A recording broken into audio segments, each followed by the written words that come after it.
people are constantly raising the bar. Sacrifices need to be made. What would you guys say are your biggest weaknesses? You are your enemy right now. Is success a lie? Just a fucking podcast. Hey guys, welcome to the Student Side Hustle. This week I'm speaking with Christian Chappell about his clothing company, Caster Clothing.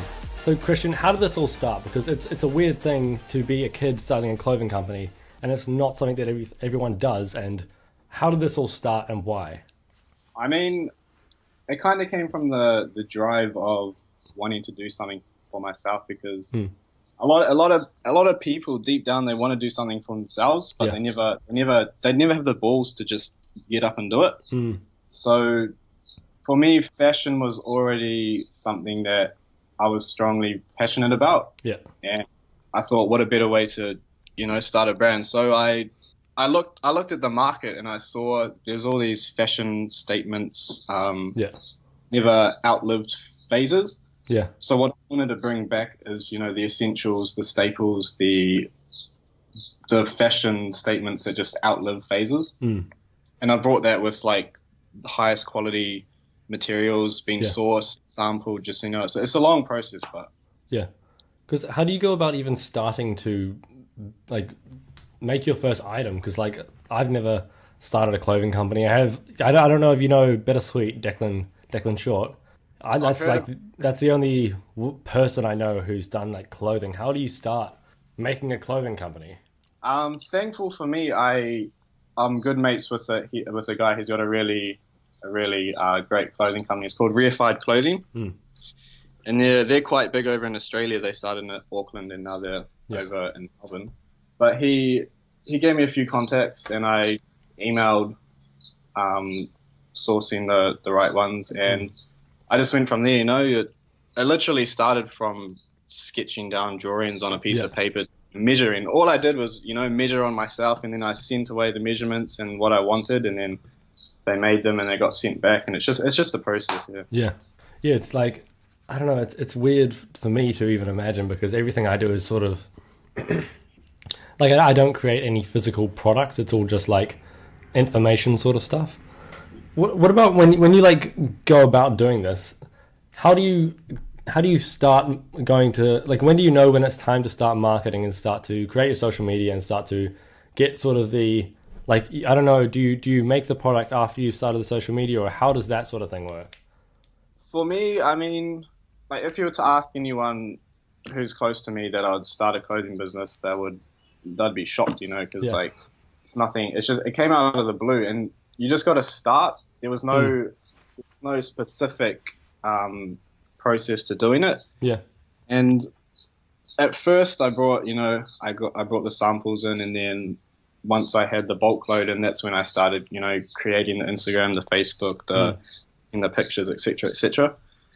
But yeah, I've learned there's no really specific way you should be doing it, as long as you're getting it out there and just how you want to do it.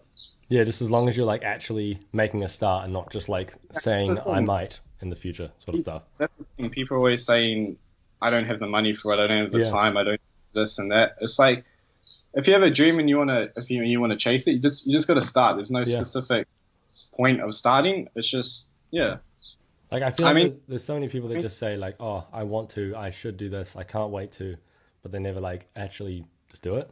And I feel like it just cripples them, and it's fucked. But they resort to easy ways and an easy life, and I mean, more times than less, they can find happiness, but it's something that they're not truly passionate and doing what they want to do.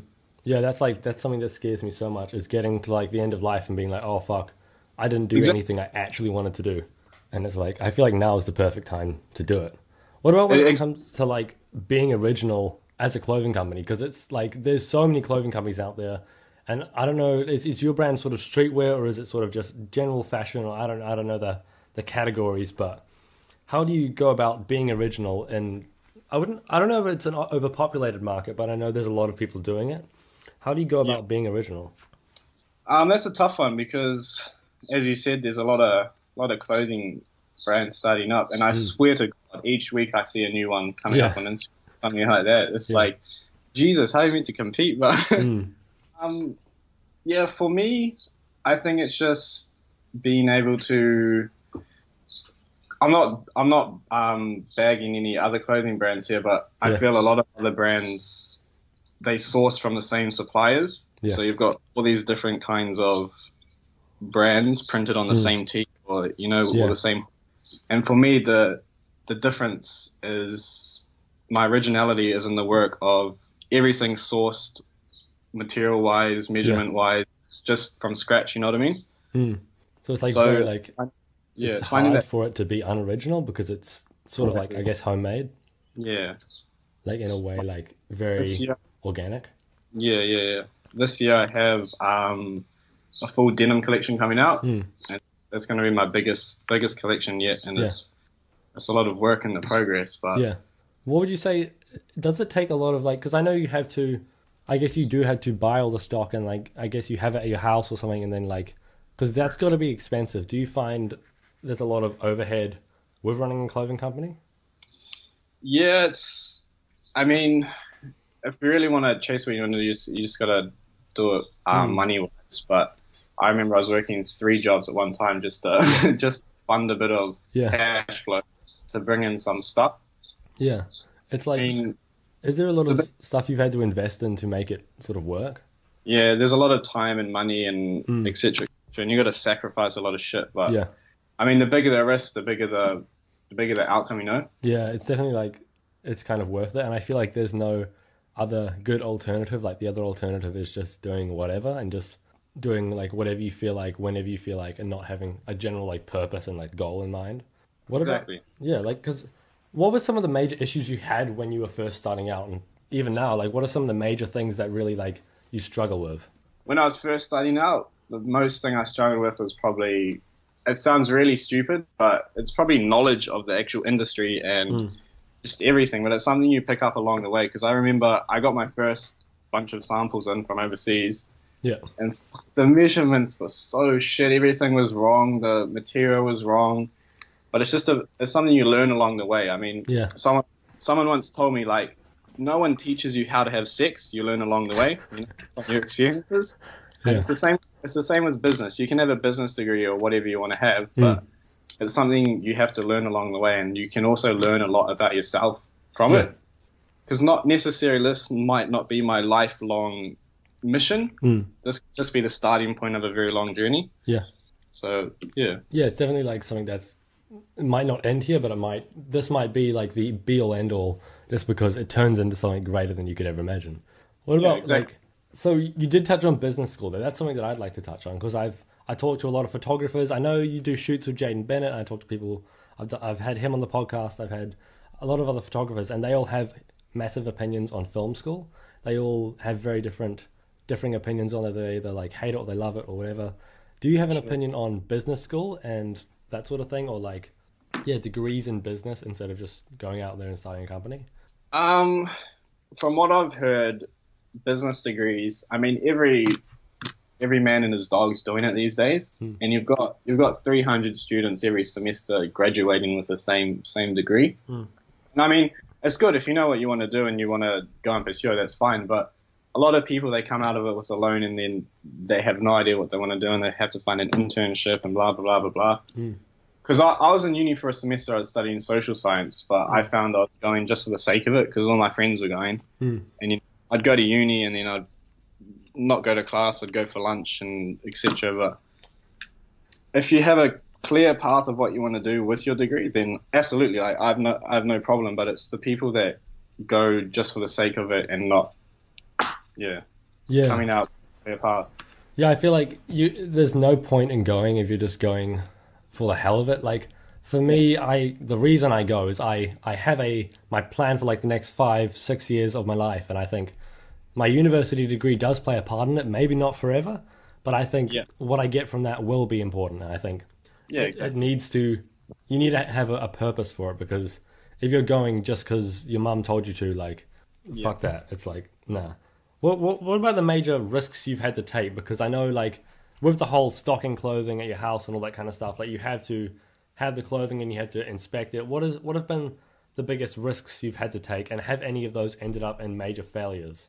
I mean, I'm always failing along the way. Just even the first stuff I brought in, even though I sampled it and made sure it's all correct, when it came in, there's still a lot of shit that I missed, and you realize that, and you think you could have done better, but there's nothing you can do about it. Yeah. And I think a lot of people stop.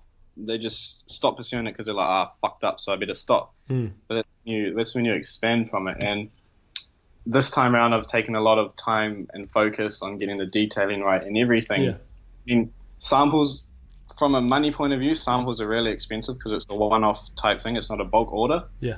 But if you're investing that money into the perfect product, then you go into it's worth your time, you know, it's worth your time and money, because you don't want to get all this bunch of stuff that you're not happy with.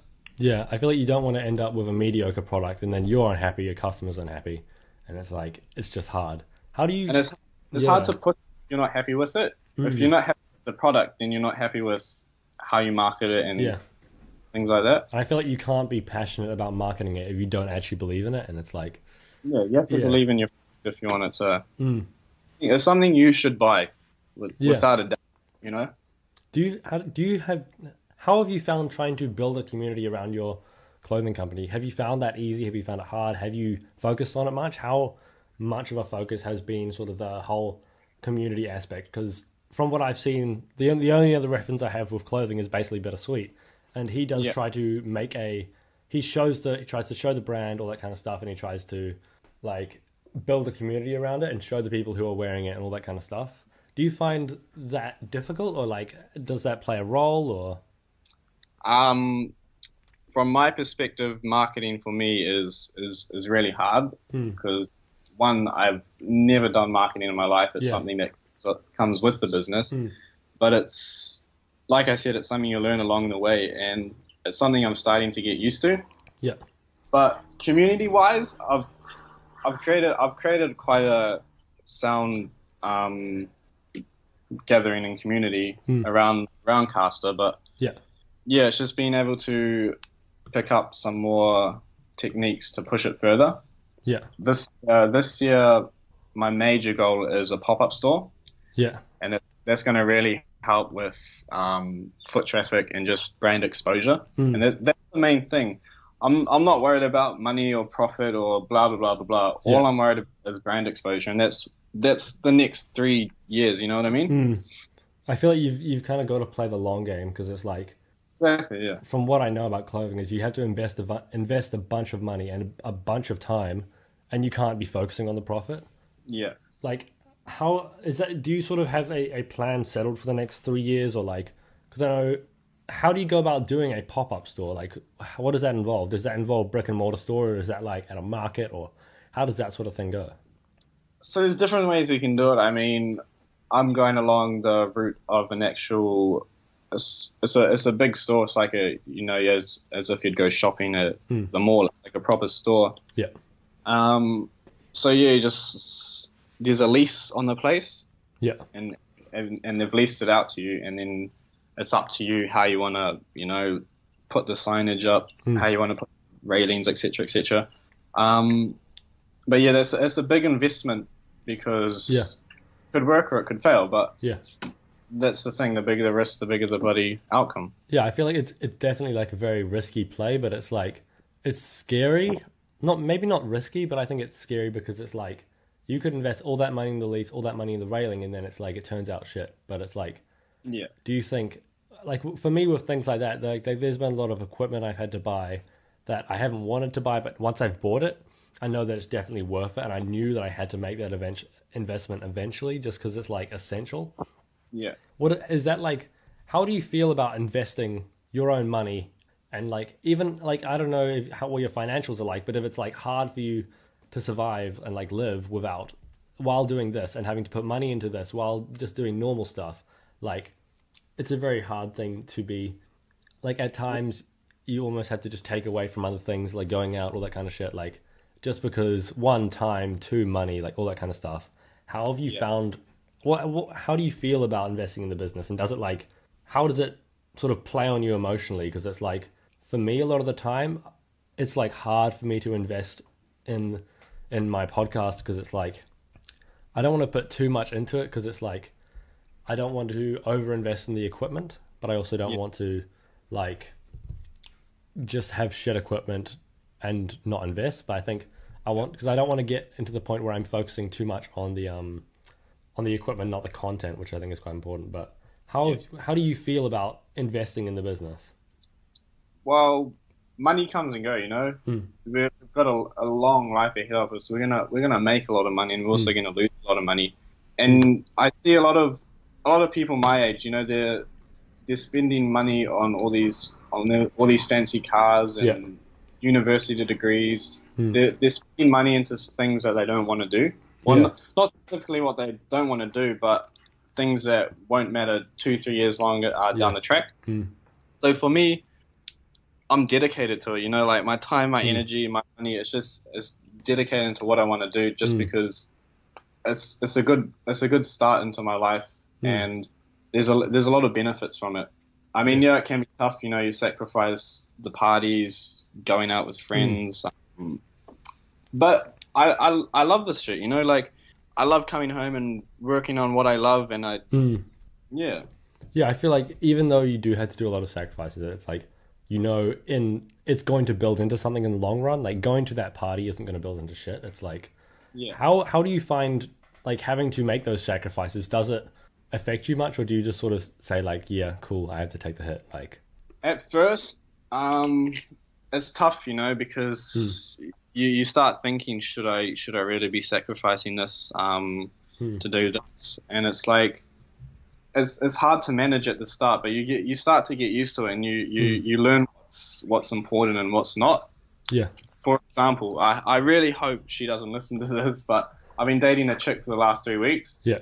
And I wasn't 100% invested into like the relationship or her or whatever because I was too focused on my own shit. I told her, I said, I've got a lot of things happening to me in my life this year, so I best believe that we don't see each other anymore. Yeah. And I mean, it's tough because it's like it's not easy to do that, but I feel like at times you got to do it. Yeah, if you have a dream, there should be nothing stopping you, I feel like for me with my girlfriend, like I found there was a time where I thought basically socially, I thought if I wanted to get to the next level, I can't. Like I wanted to be absolutely not like anyone else, and I just needed to cut out everyone. But I like right now I'm trying to find that middle ground, and I think even now I'm like that was like half a year ago where I was thinking, do I need friends? Do I need a girlfriend? Do I need anything social? And I was trying to like I feel like for me it's very hard to find that balance. But how do you find like when it comes to going out? And one thing that I think is very important is, and that I've been struggling a lot with is like I there's times in my life where either I will binge like unproductive shit or I will just work 24/7, not give myself any time out, just completely just hustle, do nothing else. How do you find that whole thing of giving yourself the time out and trying to balance it and giving yourself that time out at like a reasonable amount, sort of? Yeah, like you said, it's really tough to manage that that perfect life as such. So you gotta take care of your health. You've got to have time for your family and friends, and you've got to have downtime for yourself. And I've found myself to fall into unproductive habits. Yeah. But I mean, we're young, I'm sure 1,000 businessmen out there are the same. They're not perfect 24/7, but I have my close group of friends. I take care of my health really well. I eat well. I go to the gym. I try to get, the required sleep. And yes, it's really hard because you got all these things nagging at you. You should be doing that. But what I've learned recently is you should never torment yourself, because I found I was doing that to myself quite greatly. I'll torment myself. I'd think to myself, you did this. You were unproductive today. You wasted your time. You're an idiot. It's like you're allowed to have those off days. You're allowed to have days to take for yourself, and you can't torment yourself. Yeah, I think it's so important because it's like I'm trying to focus on that a lot this year, because I feel like the last probably 2 years I've been tormenting myself and like not giving myself that time to just chill the fuck out. Yeah. And even when I do give myself that time, it'll be almost like I'm getting it in sneakily and not like just sort of letting it happen and letting it be there. Yeah. What about when it comes to your like I guess productivity systems? I'm quite like a fan of these things. I love these things. I don't think everyone needs them. I think a lot of them aren't useful. Like I have a lot of the apps and a lot of that shit, but a lot of them are useful, a lot of them aren't. For your productivity systems, for example, like calendaring, to do apps, all that kind of stuff. What sort of things do you use and why? I think I'm like you a bit because sometimes I wake up and I have all these crazy ideas and I'm productive all day, and I wake up and the next day and I'm blank, you know. But I like to keep notes. I like to write. I like to read to stay mentally fit and creative. And because I came from a family that's not in the creative space as such, and it's hard to start from scratch all these specific what's the word, like it's hard to like when no one around you is creative, like I never thought of myself as a creative person. I guess this is like quite a creative thing to do, and I feel like if you're in business you have to be creative. Like you can't just grind at it. I feel like you have to take it from an original point of view.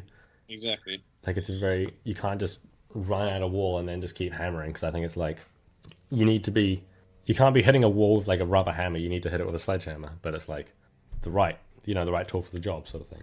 Yeah.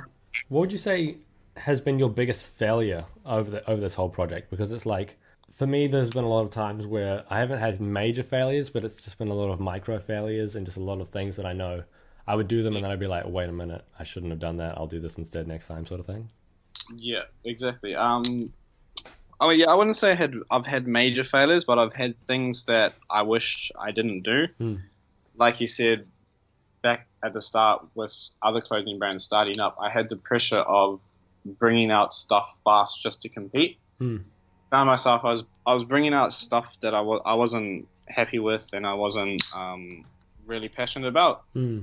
That's something I've learned, not to bring out something you're not happy with, because I was competing with other people just to keep up, if you know what I mean. Yeah, because it's like, and I felt that a lot as well, because it's like there's like a billion podcasts being released.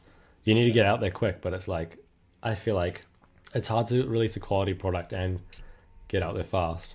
You just gotta settle the fuck down and like sit in long term. Yeah, it's so true. It's like everyone wants things now. Yeah. I mean, as much as it feels great, like no doubt, but it's a lifelong journey, you know. One thing that I'd like to touch on is I get like with podcasting, since it's not like a normal medium, when people are like, wow, good job, like they always give that congratulations and it's like it feels good, but the thing with that is I think the only point of it is it's feeding the ego and it doesn't really do anything productive. Do you get a lot of that, like, wow, good job, blah blah blah, and how do you take that, and how do you sort of take that on board, and how do you deal with that sort of stuff? I mean, a lot of the time it's coming from people that, to be honest, don't really give a shit about you. But I get a lot of, especially a lot of adults, you know what I mean? They're like, you're doing well for your age, blah, blah, blah, blah, blah. Well, if you're in my shoes and my age with the industry, it's not that easy. It may sound good from your point of view, but it's hard to take. I find it easier to take constructive criticism than it is to take positive criticism, because there's nothing to take from positive criticism. Like, you're doing a good job. It's like, I know I'm doing a good job, but I need something for you to help me improve. You know what I mean? Yeah, I feel like it's like sort of like, oh yeah, pat on the back, and what does that bring you? It's like, cool. I feel cool about myself for a second, and what? Yeah. And it's Exactly. it's like, oh no. Where do you find, like, when you need, say if you're making a particular piece of clothing and you don't know where to go with it, how do you go about getting feedback on that item, or do you just sort of rehash it in your mind, or do you ask friends, or how do you, when you want to take a particular item of clothing in a different way, but you don't know where to take it, or you have to pick between two options, how do you go about doing that? I only make clothes that I would wear, and when I get the samples, and I'd share it around my group of friends, ask them what they think. Is the sizing correct on them? Blah blah blah. And then you have to be really honest with yourself. Yeah. Deep down, people know if you're doing the right or wrong thing, and if your gut's telling you no, it's a wrong product, and you have to listen to it. You know, you can't bring out something on the belief that one of your friends might like it compared to 9 people not liking it. Yeah. So it's just being honest with yourself, knowing you've created something that's not so good. Move on to the next one. How do you identify when you've made something not so good? Because like for me, I can tell. Like there've been a few interviews that I've released, and afterwards I've been like, I don't think that was good. I don't think my editing was good, or whatever. Like I don't think it was the best I could have produced. And then like I don't want to take it down and be like, okay, now just remove it, because I think it is good to have like, and not in a way more quantity over quality, but it's like I think it's better to leave it out there because there's something you can refer back to. Like 2 years later, you could make one of the best podcasts of your life, and you can look back at the worst one you've ever made, and it's being able to see where you started and where you've come. Yeah. In terms of clothing, I still have the very first sample I got, and it's the material shit, the sizing shit, so tight. I mean, and the jeans I got sampled as well, and I have this cardigan. Yeah. Everything's wrong, and like you laugh at it. Like at the time, you're like, oh shit, this might be okay to bring out, but I know I shouldn't. Yeah. So you have to invest more time, more money, blah blah blah, to correcting it. But it's like I said, it's funny looking back at it because I was so stressed about things that didn't matter, and now it's something that I just I found like a lot of the time when I started, I was stressed about like shit that I didn't think anyone cared about. Like I was stressed about the duration of the podcast, not the content, and I'd be wanting to shorten it as much as possible without taking any words out of it. So I'd shorten the distance between each word, and it would just sort of cramp everything up. And it was just completely like, I think it was the wrong way to go about it. But it's like, well, because I listen to a lot of podcasts, especially from Lewis Howes, like I said earlier. But sometimes, for example, he could have the longest bloody hour and a half podcast, and I've got nothing from it. I've picked up nothing. Yeah. And I could listen to one of his 5-minute podcasts, and everything's, I connect with it, and I can apply it to my life. Like you said, quality over quantity. It's such an important. Yeah, I don't want to like be putting out. I feel like I was trying to do the thing where I wanted the short podcasts, and I was trying to fit as much into it as possible. But the thing is, I was fitting in the crap as well, and I wasn't filtering out. Like to decrease the duration, I wasn't taking out any of the thing that was just any of the conversation that was just shit, and I wasn't taking out any of that. I was just trying to make it shorter in ways that wasn't like actually taking the junk out. It was just keeping everything in and just squeezing it down, sort of thing. And that's when you have to be honest with yourself as well. Like you might bring out something you like, but it's something that other people might not connect with. Yeah. And you have to, especially in such a tough industry like podcasting and clothing, you really have to connect with your customers. Otherwise, there's no point in it. Yeah, it's like, it's such a personal thing, and it's like, you have to be like one-on-one and honest with your customers. Because like, if people don't want to listen to your podcast, they hate who you are. And like, people don't want to buy your clothing if they think you don't like it. Like, it's got to be an honest venture. What about like the books and resources that you think have helped you most as an entrepreneur? Because it's like, for me, one thing that we were talking about earlier, I can't remember exactly what it was, but there's this book I'm reading right now. It's called The Perennial Seller by Ryan Holiday.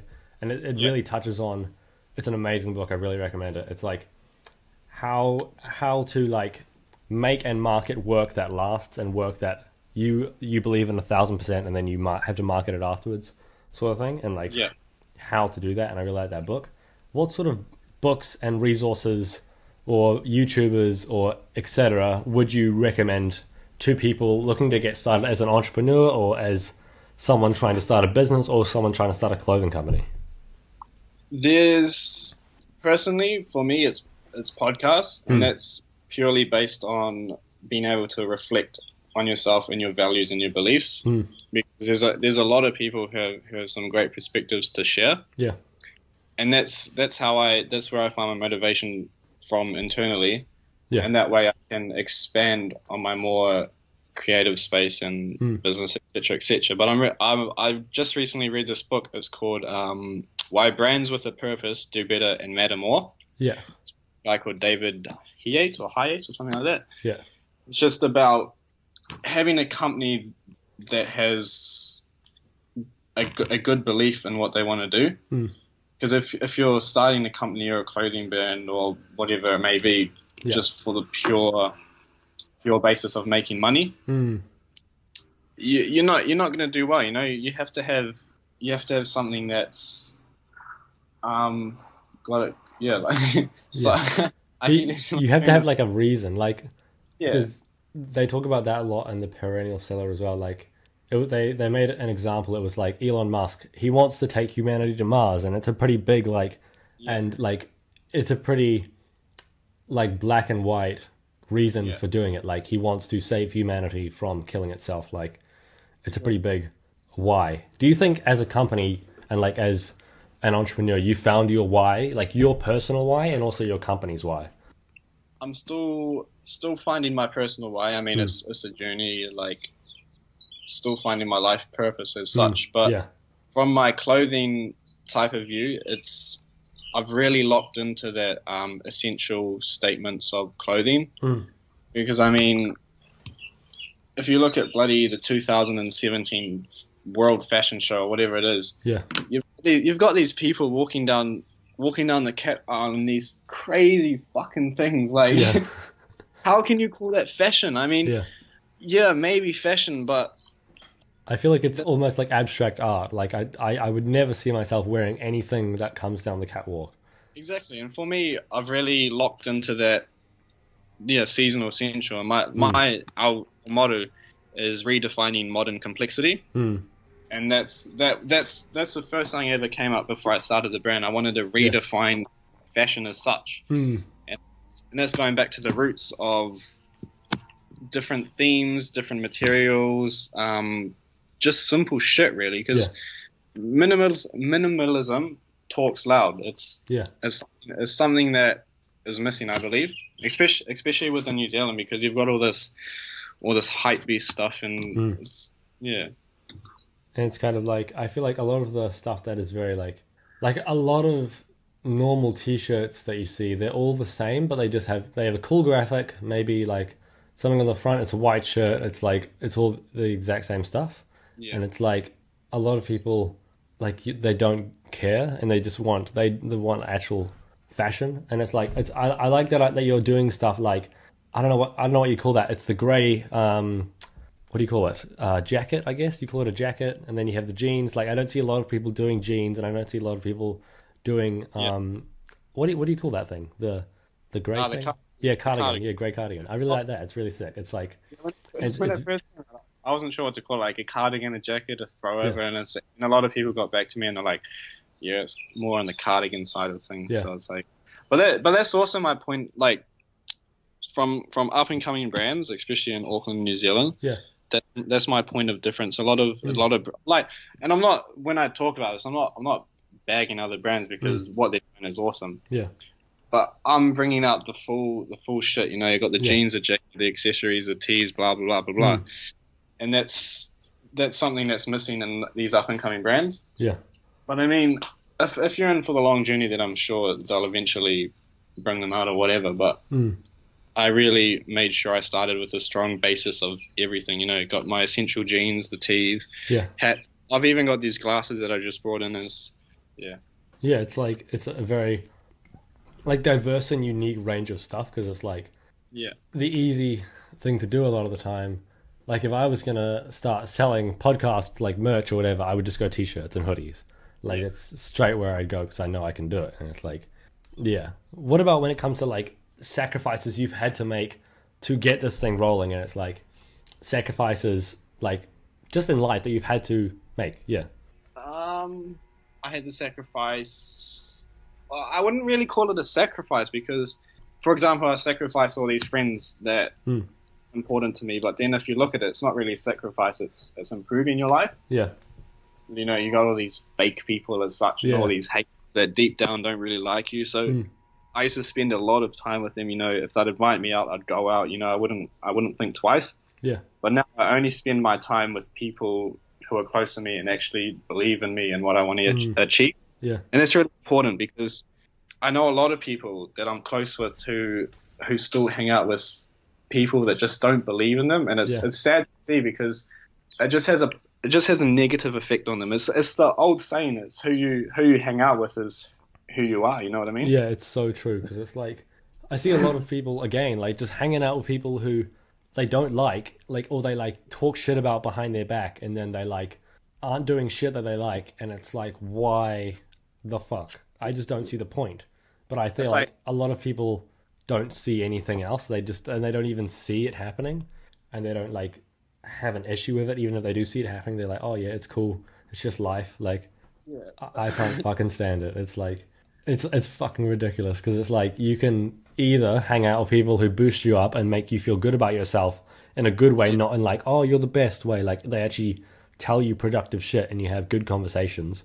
Exactly. Or it's my two best friends, they give me absolute fucking shit, but you know they mean it and they want me to do well. And then you get all these other people telling you how I'm doing so well, blah blah blah blah, but deep down they don't want you to achieve. Yeah, it's like deep down they're like they would prefer if you didn't succeed because it would make them feel bad that they're not doing shit. And it's like I feel like how has like socially and just other benefits from doing this, what have been the benefits of doing this that you didn't think, aside from say like money and aside from say like the actual progression of the business, what have been the benefits of starting this? Benefits, you learn a lot about yourself, and you learn that life can be so much more than what you resort to. Yeah. You like I said, I had nothing. I had no knowledge of business, marketing. I had a passion for fashion, don't get me wrong, but I had no knowledge of the things, how to create it. But you learn that there's so much knowledge out there in the world that you can just learn and educate yourself if you just go out and you're hungry for it, you know what I mean? Yeah, I feel like you have to just go and do it and like put yourself out there and like show people, yeah, I'm doing this thing. And like I want people to think like, oh, he'll drop off in 2 weeks, sort of thing, and then you end up not. And it's like, I feel like personally for me, the benefits have been huge, and it's like just like even if I continued to if I never had any listeners, I'd probably still do it, just because it's like you get to talk to amazing people, you get to have, and it just goes back to like the conversation about like say the 5 people you surround yourself with. It's like personally for me, this whole thing makes me surround myself with people who have similar mindsets, and it's like it's only benefits. And it's like, yeah, it's a lot of hard work, but I feel like even if I was just to stop today, I'd be glad I did it, because it's like, why the fuck not? But yeah, exactly. I'd like to touch on, because you said you go to the gym and like you do all that kind of stuff. Yeah. How much of an emphasis do you put on that? Because for myself, I put a huge emphasis on going to the gym. I like, 6 days a week ish, trying to like not do too much, but do enough that I think is healthy for productivity, because I really do enjoy it, but I can find myself wasting a lot of time in there. Like, how do you find that balance between health and using it as a tool for productivity? For me, health is very important. I mean, if I wasn't pursuing fashion and business, I would pursue health. It comes down to, for me, health needs to be number one. Yeah. Before anything else. I mean, if I had to pick 3 things, it'd be health, friends and family, and chasing your dreams and stuff like that. Yeah. A lot of my motivation and a lot of my energy comes from health. I attend the gym 5-6 times a week. I'm reading books, listening to podcasts, challenging my mind to different, etc., etc. Yeah. Because it's just I can't stress enough how important health is. Yeah. You get all these people bloody wasting their young health and fucking it stresses me out, you know what I mean? Yeah, just like doing shit, drinking every weekend, like even like I see people like drinking like 4 times a week and like not just kind of drinking, they're like binge drinking 4 times a week and then they're like fucking not doing shit with their health, they're not doing shit with their like productivity and it's like Yeah. it pisses me off and then they go and like complain and it's like fuck off. No, it's like Jesus Christ. just I Like, just I'll have none of it. It's like if we touch back on productivity and creativity, yeah. if I have a block, a creative block, I go to the gym, I fucking sweat it out, I get rid of everything. Yeah. Not specifically just to make muscle or whatever, just because Yeah. I need to. My mind needs to just go crazy, like Yeah. and gym. And I'm really fortunate that I was raised up in a family that was really passionate about health and nutrition, and that's something I'm so glad that I've learned at such an early age. Yeah. Because a lot of people disregard their health and Yeah. they just have no general knowledge of the effects of health and how important it is. Because if you're healthy, you're fit, you're strong mentally and physically, you just feel so much better and you can take on the day with more energy and positivity. And I feel like people stop seeing the benefits once they get past like the looks of it, but like they just want to look good. But it's like I feel like the benefit, like even if I didn't have any way to like gain muscle or whatever, like I probably would just still exercise because it's like just the mental benefits of it are just huge, and I just see it as like so worth it.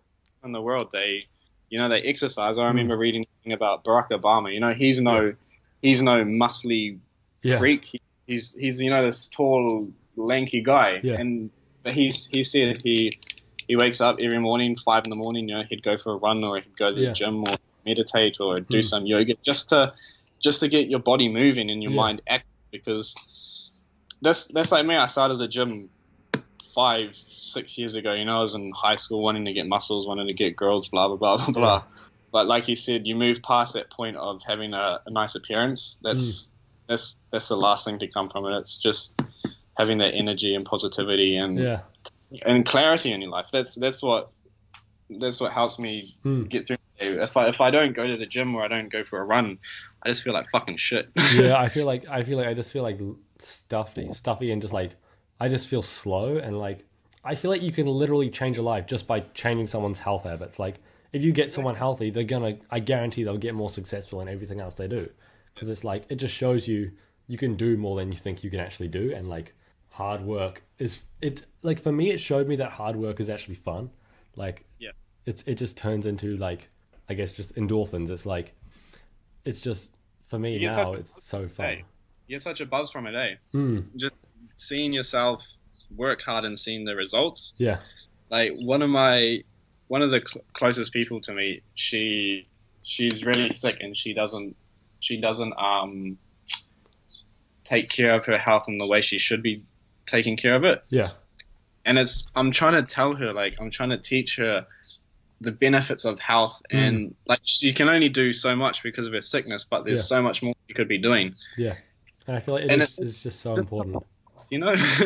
Yeah, it's like I don't think there's many reasons to like not do it, because it's like people can say they don't have the time, but like literally I could go for like half an hour run right now, boom, that's half an hour. I guarantee people waste more than half an hour in a day.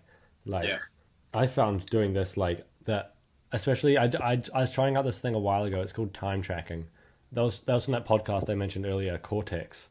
It's like basically the idea is you track all of your productive or even unproductive time, just because it's sort of like you can figure out where you're actually wasting time and what is actually good for you. And I found like I would waste up to like 3 hours in total, like getting ready, showering, etc., going to the gym, like going to the gym. And it's like now I find I can reduce that if I just run to the gym, have a quick ass workout, and like not spend an hour doing one set, like not spend an hour doing slow like powerlifting weight sets, like because they just take forever. And I think like I'm not a powerlifter, I don't need that shit. It's like what sort of exercise do you do and why? The basic gym bloody routines, you know what I mean? Like specific days for specific muscles. Last year in December, have you heard of the keto diet? It's called ketosis. I tried that for a month, and fuck, that was so hard, man. It's like 80% fats, Yeah. 20% proteins, and 5% carbs. Yeah. And from somebody who, you know, who's been eating bloody carbs all their whole life Yeah. to get on mass and get muscle, blah, blah, blah, Yeah. to go to 5% carbs just like that, oh, it hits you harder. Like, Yeah. the first week, it just fucks up your body, fucks up your mind. You feel like shit. Yeah. Did you But find the benefits from it eventually? Absolutely, absolutely. I mean, because I wanted to get shredded for summer and, Yeah. you know, Classic. lose all that body weight. Yeah. After the first week, the first thing you notice is you lose a lot of water weight, Mm. and that comes from because a lot of the water soaks up into the carbohydrates in your body. Mm. So once the carbs are gone, a lot of water goes. Yeah. And then the main thing that I found good with the keto diet is actually the mental benefits. Yeah. Because your body's, instead of running off sugars and glucose, your body's running off fats and ketones. Mm. And you just have so much more clarity and so much more mental energy and focus. And on the physical side of things, you don't have to eat as much. You don't have to constantly think about, oh, what am I going to have for breakfast, lunch, blah, blah, blah, blah, blah. Yeah. You can wake up, not have breakfast. I mean, as unhealthy as it seems, you can wake up, go until 11, 12 o'clock, have your first meal, go to 3 o'clock, have a next meal, then have some dinner or whatever. But the idea of keto is the fats make you full throughout the day. Yeah. And it's something I recommend everybody tries if they're into nutrition. Mm. You just see a lot of health benefits. And I'm back to eating regularly, like carbs, blah, blah, blah. And don't get me wrong, like there's nothing wrong with carbs, but it's just a good change of nutrition. Especially, I feel like it's good to experiment with it because it's like I've been hearing a lot about it and I have been tempted to try it, but currently for me, my main issue is just gaining weight. Like that's pretty much my main issue. Like if I stop eating heavy calories, I drop a few kgs within like days. It's pretty crazy. It's like, but hopefully my metabolism will like slow the fuck down.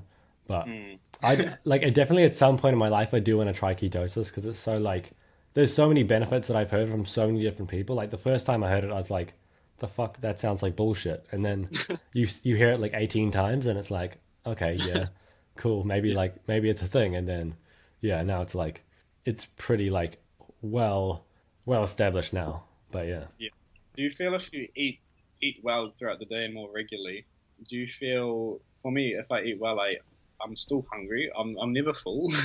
Is that the same for you? If you eat regularly, you're still hungry, or you get hungrier the more you eat? No, I find like because my appetite is shit. Like honestly, I hate eating. I just can't stand it. Like some food is nice to me, but like I wish I didn't have to eat it all. Like like half my calories right now are coming from like shakes, just like good shakes, like bananas, blueberries, peanut butter, etc. Like and I'm trying to like not do too many of those because I know it's just the exact same shit going in every time. But I find the thing that is really good, and I can't remember where I learned this, but basically, if I have for breakfast, I'll have 5 eggs and a bunch of vegetables, and that is just a bunch of fiber and a bunch of protein to start the day, and that basically is like very low carb, so you're not going to be spiking your insulin, or I think it's spiking your glucose. I can't even remember, but I think that's the thing that makes you hungry.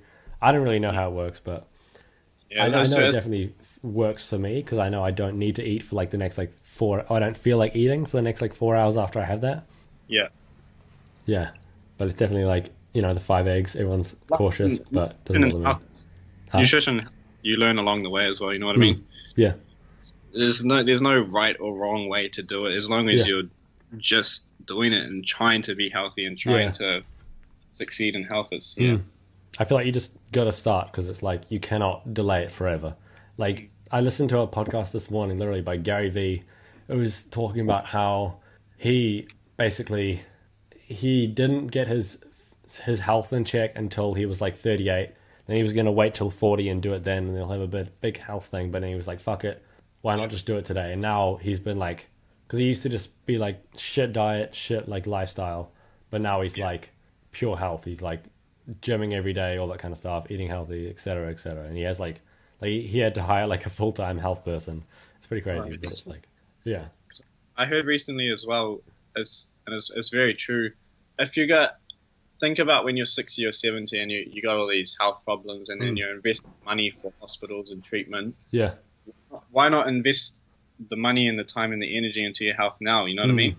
You're gonna one day in your life, you're gonna have to invest money into your health regardless. Yeah. Whether make yourself better. So why not start now and investing for a better life?